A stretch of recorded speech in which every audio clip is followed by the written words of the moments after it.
a German band that topped charts across continents, but America forgot they existed. Their ballad became an anthem for a world watching the Berlin Wall come down. An estimated 100 million albums moved. Then grunge arrived, and they watched MTV erase them like they'd never mattered. No scandal, no implosion. Just the spotlight moving to someone younger while they stood on stage, still perfect, suddenly invisible. This is the rise and fall of the Scorpions. Hanover, Germany, 1965. The city is still rebuilding from the war. The psychological weight of the previous generation hangs over everything like smoke that won't clear. And in this landscape of reconstruction and inherited guilt, a young rhythm guitarist named Rudolf Schenker makes a decision that defies every limitation his country has placed on him. He doesn't want to be a German rock band. He wants to be a rock band that happens to be German. The distinction matters. Rudolf formed a group initially called The Nameless in January 1965, then renamed them The Scorpions by December. The name doesn't carry deep meaning. It just sounds dangerous, exotic, un-German. And that's exactly the point. Rock and roll, for Rudolf and the generation coming of age in post-war Germany, represents something profound. It's an escape hatch, a world community where your parents' sins don't define you, where the universal language of the electric guitar matters more than your passport. Before we continue, don't forget to like and subscribe to the channel. The early years are a search for identity. The British invasion, the Beatles, the Rolling Stones, the Kinks, has already shown that rock can transcend borders. American blues rock proves that raw emotion can be packaged and sold worldwide. Rudolf studies these templates obsessively, but he knows imitation won't be enough. The Scorpions need authenticity. They need a voice. That voice arrived around 1970 when Klaus Meine joined as lead vocalist. Meine's range is dramatic, powerful, capable of both tenderness and fury. And crucially, his English, though accented, is good enough to communicate emotion across linguistic barriers. During the same period, Rudolf's younger brother, Michael Schenker, joined on lead guitar. Michael is a prodigy. As a teenager, his technical ability is already extraordinary, his solos fluid and sophisticated beyond his years. The lineup feels complete. The chemistry is undeniable. In 1972, they released their debut album, Lonesome Crow, produced by the legendary Connie Plank. The album reflects the psychedelic and krautrock influences of the era, experimental, atmospheric, ambitious. But the decision to sing in English signals their unwavering focus. This band is not content to dominate Germany. They want the world, but the world doesn't come easy. And in 1973, the dream nearly dies before it begins. Michael Schenker, the virtuoso whose guitar work had defined their early sound, leaves to join the British band UFO. For Rudolf, this is devastating. His own brother, his lead guitarist, his secret weapon, gone. The Scorpions temporarily disband. It feels like the end. But Rudolf Schenker is not a man who accepts defeat. Instead of surrendering, he orchestrates a merger with a local band called Dawn Road, which features guitarist Uli John Roth and bass player Francis Buchholz. The Scorpions' name survives. The lineup is reborn. And what emerges from this crisis is something more powerful than what came before. A band with a new creative tension that will define the rest of the decade. Between 1974 and 1978, the Scorpions existed in a state of creative schizophrenia. On one side stands Rudolf Schenker, who dreams of arenas, commercial success, and American radio. On the other stands Uli John Roth, a mystic obsessed with Jimi Hendrix and neoclassical guitar virtuosity. The tension between these two visions produces something extraordinary. Albums like In Trance in 1975 and Virgin Killer in 1976 established the Scorpions as serious contenders in the emerging heavy metal scene. These records are darker, heavier, more sophisticated than their debut. Roth's guitar work is mesmerizing, technically dazzling, but emotionally raw. The band began to build a cult following in Japan and across Europe. They're not mainstream yet, but they're undeniable. The collaboration with producer Dieter Dierks during this period proves crucial. Dierks brings discipline and sonic polish, transforming the band's raw energy into something radio-ready without sacrificing their edge. By 1977, the creative tension between Schenker and Roth became unsustainable.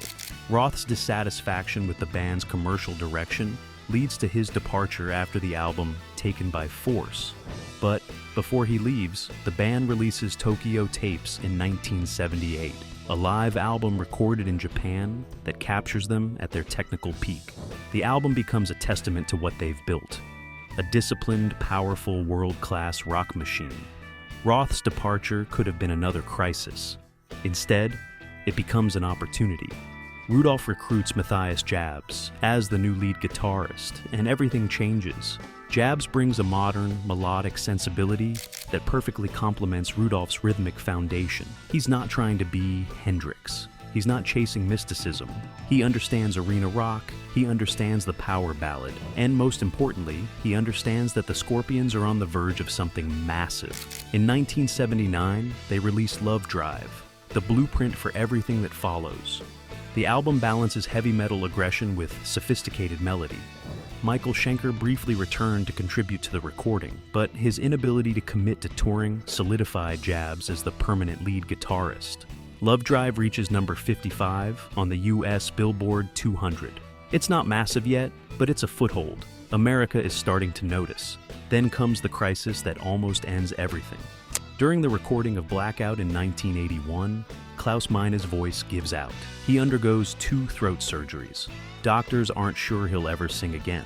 The band faces an impossible decision: replace their iconic frontman or wait and hope. They wait, and when Klaus's voice returns, scarred but powerful, they finish the album. Blackout was released in 1982. It reached the top 10 in the United States. The single No One Like You became a rock radio staple. The gamble paid off. The grinding is over. The breakthrough has arrived. The Scorpions are no longer a European band chasing American success. They are an American phenomenon that happens to be German. The mid-1980s belong to the Scorpions. This is their era. This is their moment. Their vindication for every club gig, every van tour, every dismissive critic who thought a German band could never master American rock. In 1984, they released Love at First Sting, an album that achieves triple platinum status in the United States. The singles are everywhere. Rock You Like a Hurricane becomes the sound of American arenas, a riff so immediate and powerful it feels inevitable. Still Loving You proves they can deliver ballads with the same intensity as their hardest tracks. MTV is the weapon that propels them into the stratosphere. The music video format, theatrical, visual, larger than life, plays perfectly to the Scorpions' strengths. Klaus Meine's dramatic stage presence, the twin guitar attack of Rudolph and Matthias, the sheer spectacle of their live performances. MTV puts them in heavy rotation, and suddenly they're unavoidable. They tour relentlessly, bringing their high-energy show to every corner of the globe. South America, Asia, Eastern Europe. Everywhere they go, the response is overwhelming. The estimated 100 million albums milestone isn't just a commercial achievement, it's a cultural statement. The Scorpions have proven that rock music is a universal language, that borders and accents don't matter when the riffs hit hard enough, and the emotion is real. For the audience who lived through this era, this was the peak. This was when rock felt unstoppable. But even at the peak, the ground was shifting beneath them. By the late 1980s, the arena rock formula that built the Scorpions' empire had been replicated so many times, it was becoming a cliché. MTV is saturated with bands that look and sound similar. Big hair, leather, power ballads, guitar solos. The market is oversaturated. The sound that once felt dangerous now feels safe. Younger audiences are starting to tune out. Critics dismiss the entire genre as corporate rock, polished, manufactured, inauthentic. The Scorpions, who earned their success through decades of grinding, are now lumped together with bands who achieve stardom through image consultants and record label marketing campaigns. But the Scorpions aren't paying attention to these warning signs. They're too busy being successful. In 1988, they became the first Western rock band to play 10 consecutive sold-out shows in Soviet Leningrad. The experience is transformative. These aren't just concerts, they're cultural events. The Russian fans treat them like liberators, proof that Western music and freedom can penetrate even the Iron Curtain. In 1989, they performed at the Moscow Music Peace Festival alongside Bon Jovi, Motley Crue, and Ozzy Osbourne. Klaus Meine stands on that stage and witnesses something profound. A generation of people who've lived their entire lives behind a wall, singing along to rock songs in a language they barely understand. The experience inspires him to write Wind of Change. Released on the 1990 album Crazy World, the song became a global phenomenon. The single sold millions worldwide. The track became the unofficial anthem of the era surrounding the fall of the Berlin Wall and the collapse of the Soviet Union. Klaus's whistle intro becomes one of the most recognizable sounds in rock history. Listening to the wind of change. Wind of Change is the highest peak the Scorpions will ever reach, but it's also a transition point. The song transforms them in the public consciousness from a heavy metal powerhouse into a ballad-focused pop rock entity. And just as they achieve their biggest single, the ground beneath American rock music collapses entirely. In 1991, Nirvana released Nevermind. Grunge explodes. And overnight, everything the Scorpions represent, the theatricality, the polish, the arena spectacle, becomes obsolete. The fall of the Scorpions isn't a scandal. There's no implosion, no bankruptcy, no bitter breakup. What happens is far more devastating because it's far more subtle. They simply become irrelevant in America. Grunge redefines what rock music is supposed to sound and look like. Nirvana, Pearl Jam, Soundgarden. These bands wear flannel, not leather. They reject theatricality. They champion authenticity and rawness over spectacle. The entire arena rock sound of the 1980s is labeled as fake, corporate, a lie sold to gullible fans. The Scorpions, who spent decades earning their success, are now dismissed by a generation that views them as relics of a former era. Their 1993 album, Face the Heat, is a deliberate attempt to adapt. It's darker, heavier, more aggressive, an effort to prove they can match the grunge mood. But the American media wasn't interested.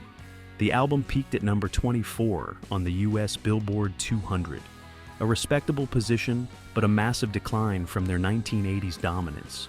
By 1996's Pure Instinct, they've shifted strategy entirely, leaning heavily into ballads to maintain international commercial viability. The album reached number 99 in the United States. The writing is on the wall. America has moved on. Then comes 1999's Eye to Eye. In a desperate attempt to stay relevant, the Scorpions incorporate techno elements, electronic drums, and pop soul backing vocals. The album is a critical and commercial disaster in the United States. It doesn't even chart. The band has lost its sonic compass, chasing trends instead of trusting the sound that built their empire. For fans who remember the arena glory of the 1980s, this period was painful to witness. It's not that the Scorpions stopped being good musicians. It's that the world stopped caring. MTV shifted its focus away from rock and toward hip-hop and pop. Radio formats changed. The gatekeepers of American youth culture had decided that rock's moment was over, and the Scorpions, still filling arenas in Europe, Asia, and Latin America, found themselves invisible in the country that once crowned them kings. This isn't failure. This is displacement. The quiet, devastating realization that you're still here, still doing what you've always done, but nobody's watching anymore. The Scorpions enter the new millennium as survivors. They recognize the reality. They will never again dictate contemporary trends in American music, so they pivot to what they do best: high-quality live performance and heritage rock status. In 2000, they collaborated with members of the Berlin Philharmonic Orchestra for Moment of Glory, a project that added orchestral grandeur to their classic hits. It's prestigious, ambitious, and signals their acceptance of a new role, not as hitmakers, but as institutions. Throughout the 2000s, they continued touring relentlessly. Europe remains their stronghold. Asia embraces them as legends. Latin America treats them like heroes. But in the United States, they are relegated to the nostalgia circuit. State fairs, casinos, classic rock festivals, where aging fans gather to relive the soundtrack of their youth. The albums they released during this period: Unbreakable in 2004, Humanity, Hour One in 2007, returned to their classic sound, abandoning the experimental missteps of the late 1990s. In 2010, they announced what was intended to be a farewell world tour, planning to wind down their career at the peak of their renewed energy. The accompanying album, Sting in the Tail, was hailed as a return to their 1980s DNA. The tour sold out globally. A new generation, discovering the band through video games like Guitar Hero, show up alongside the aging faithful. The overwhelming response changes everything. The Scorpions rescind their retirement. They realize their music had become permanent, a fixture of the rock canon that transcends contemporary radio trends. They don't need to be on MTV anymore. They just need to keep playing. This failed retirement becomes a signature of their longevity. They survived the grunge displacement. They survived the digital revolution. They survived every trend that was supposed to replace them. And they're still here, still performing at an arena level, still commanding respect from peers who acknowledge what they built. But survival isn't the same as victory, and every night they take the stage, they're reminded that the center of gravity moved without them. As the Scorpions approach their 60th anniversary in 2025, the full arc of their story becomes clear. They are one of the most successful rock bands in history. Over 100 million albums sold, decades of sold-out arenas, anthems that defined an era. But they're also symbols of something that no longer exists. Their 2022 album, Rock Believer, recorded in their Hanover setup during the pandemic, is a deliberate rejection of overly polished modern digital production. It's raw, immediate, built on the twin guitar harmony sound that originally made them legends. The album reached the top 5 on charts in several European countries and returned them to the US Billboard 200. But in America, they're mostly a memory, a greatest hits playlist, a nostalgia act that reminds aging fans of a time when rock music felt like the center of the world. The influence they had is undeniable. Metallica's Kirk Hammett has credited the Scorpions, especially Uli Jon Roth, as an early influence. Countless metal bands built their sound on the twin guitar template the Scorpions perfected. The power ballad formula they mastered became a staple of arena rock. Their pioneering performances behind the Iron Curtain proved rock could transcend political barriers, yet they remain absent from the Rock and Roll Hall of Fame. The paradox of the Scorpions is this: to American audiences in the 1990s, their theatricality became a symbol of everything inauthentic about rock. But to fans in Eastern Europe, South America, and Asia, the Scorpions represented freedom itself, a bridge to a world from which they had been excluded. They didn't lose their ability to write riffs. They didn't lose their technical skills. They didn't implode from internal conflict. They simply lost access to the American cultural gatekeepers who decided their era was over. And so, they endure, not as kings, but as guardians of a memory. The memory of a time when rock music was the universal language, when arenas felt sacred, when a band from post-war Germany could prove that borders didn't matter if the emotion was real enough. The Scorpions proved that ambition could transcend borders, that German kids from Hanover could master American rock and sell over 100 million albums. But they also proved something harder to accept, that eras end, that spotlights move, and that even legends can be left standing in empty arenas wondering what changed. Nothing went wrong, time just moved on. What's your memory of the Scorpions? Drop it in the comments, and don't forget to like and subscribe for more stories from rock's greatest era.